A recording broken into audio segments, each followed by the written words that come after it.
Let's hear it for Noah and Sedona from Cafuné. Hi, you guys. As I was just mentioning, they're playing the Roseland tonight. They're out on tour with churches. And I was just telling you before coming out here, that's so exciting to be out with a band like Churches. How's that been for you guys? What's been going on with the tour? I mean, Should I talk into the mic and look at you? Yeah, probably. You can look anywhere you want to. Churches and their crew are all really, really kind and sweet. So we've really loved being out with them. And it's also just so crazy for our first tour to be kind of on this scale. Yeah. We've played some of the largest venues that we've ever played. So it's been really cool. That's amazing. That's amazing. I mean, talking about scale with you guys, going back a few years, you met while attending NYU. What did you both study at New York University? Recorded music. You recorded music? Yeah. So BFA, baby. You're using your degrees for something, which is great. All right. Not something all of us could say. And this is cool because getting together, in college and working on music together with just the two of you, I mean, I'm assuming, did you kind of see eye to eye from the get-go, or did you kind of butt heads on certain sounds? How did that work exactly with you guys? I think, wow, that fun look. I think that we had this common pool of bands that we both grew up listening to, and then both of us branched away from that. When we started making music together, Sedona was more of a solo singer-songwriter, and I was like making dance music essentially, predominantly, and so the band was kind of our side project, like our opportunity to kind of work on something outside of our sort of branch out a little bit. Yeah. Yeah. And then it became our main project from there. Yeah. Nice. The most recent album from you guys is Running, came out last summer in 2021. This was obviously, and so many bands were doing this, working on music during the pandemic. Were you both in New York at the time? Were you able to get together into a studio? Did you have to do it remotely? How did that work, putting that album together? It was kind of a blend of both. We didn't see each other for, I would say, physically for the first maybe month or so of quarantine. We were both in Brooklyn. But we, back in 2015, when we made an EP, I actually studied abroad. So we had some experience working remotely together. Okay. But we wrapped up the album working physically together, but we have been recording in each other's, mostly Noah's apartment, for the duration of the album. The pandemic in that sense was kind of a blessing in disguise for us, insofar as that I didn't have to commute anymore, because like everything and so in New York, that's kind of a nice thing. And so I mean literally it just became like 2 extra hours a day in which I could like work on music and yeah, so that's how the album came together. Sedona, where did you study abroad? Curious. In Paris. Oh my gosh. And it's amazing you actually came back after doing that. You know I would have just stayed. I was, to be honest with you, I was tired of French people by the end. Hopefully no one's French in here. But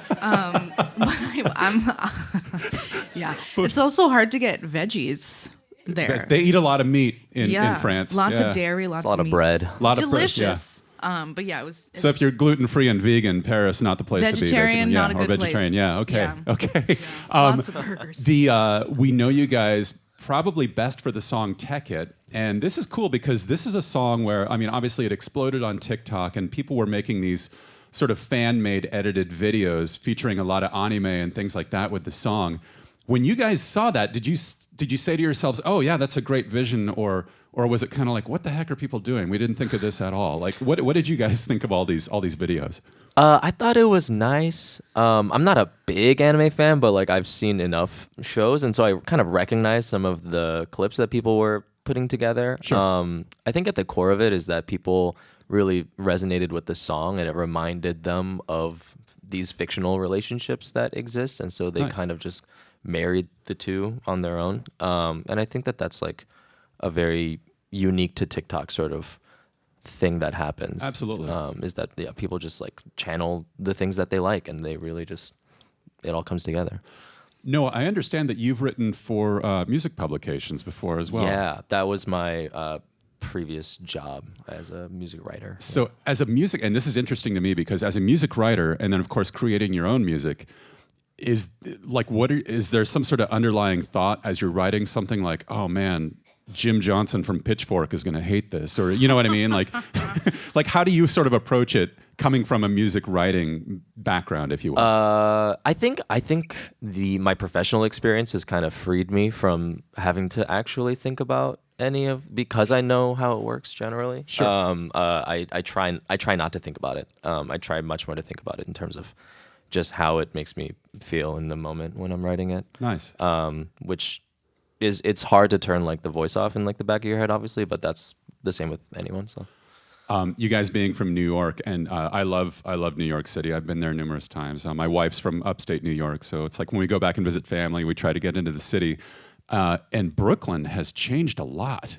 It's really like if anyone hasn't been to Brooklyn, it's just in the past few years alone, there's a lot going on there. But very quickly gentrifying. Yeah. But I mean, there have to be certain things about the city that you guys love and also hate at the same time. 100%. What if we were coming to New York? What would you sort of say is one of the best things about the city, or one of the worst things that you can think of? Best thing about the city. Yeah, best thing about the city, Best or even thing Brooklyn. About the city. I mean, I love not driving. So that's one thing. In terms of like a physical place, I think if I were to give someone like a recommendation for somewhere to hang out, there's this spot called Elizabeth Street Garden. That's my favorite place in the city. Has really nice like sculptures, and it's just like a beautiful garden. It's like feels very special that it's in the middle of the city. Sure. The worst thing about the city is not driving. As someone that has to schlep equipment around. Yeah. A lot, okay. All right. Not driving is horrible. Positives and negatives to not driving. Hot trash and rats, but in the summer it just smells really bad on every block. Okay. All right. So that's a bad thing about That's New York. pretty bad. Yeah. Well, we are super thrilled that you guys are in our city playing today, and again, you're at the Roseland tonight, opening for Churches. Let's hear it for Cafuné, everybody. Thanks so much.